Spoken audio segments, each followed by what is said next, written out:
Hello मंडळी, good morning. तर हा 2 दिवसापूर्वीचा ब्लॉग आहे, ज्या दिवशी कन्यापूजन होतं, म्हणजे नवमी होती, नवरात्रातील त्या दिवशी. तर आता घरात बसून मी बोर होत होते आणि तितक्यात माझ्या मैत्रिणीचा फोन आला की ये म्हणून. आणि तब्येत बरी नसल्यामुळे ना मला काहीच करावं असं वाटलं नाही. आणि यावर्षी मी देखील कन्यापूजा केली नाही. तर मैत्रिणीच्या इथं कन्यापूजनचं कार्यक्रम होता, तर तिने मला बोलवलं. तसं मग मी तिथं गेले आणि लेकरं स्कूलमध्ये गेले होते, त्यासाठी मग मी एकटीच गेली होते. पुन्हा लेकरं येणार होती. तर तिथं गेल्यानंतर तिने सगळा स्वयंपाक रेडी केला होता आणि ती तितक्यात पोळ्या वगैरे टाकणार होती. पण मी म्हणलं चला आता बसल्या बसल्या काय करणार आहे, आपण बसून बोर होण्यापेक्षा तिची मदतच करावी. आणि कन्यापूजनचं तर तुम्हाला माहीतच असेल किती कामं राहतात, किती स्वयंपाक करावा लागतं. तर सगळं झाल्यानंतर एक एक करून तिच्या सगळ्या कन्या यायला सुरू झाल्या. ही एक छोटी आहे आणि ही मस्त खेळभांडे खेळण्यात बिझी होती. तर इथे तुम्ही बघू शकता, हे तिच्या घरातले घटं आहेत, जे की एकदम छान असे दिसत आहेत.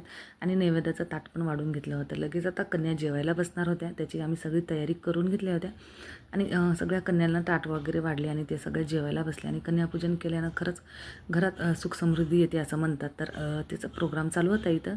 आता मला वाईट वाटत होतं की यावर्षी मला करणं झालं नाही, कारण की तब्येत नव्हती बरी. त्यामुळे नंतर मग त्यांच्या इथल्या देवीच्या आरतीला गेलो आम्ही.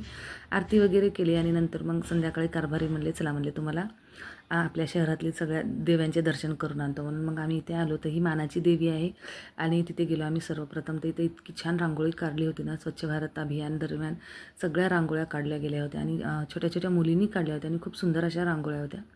तिथून मग आम्ही मधात गेलो. तर हा एक मंगल कार्यालय आहे, त्यामध्ये देवी बसवलेली आहे आणि खूप सुंदर अशी देवी मातेची प्रतिमा आहे.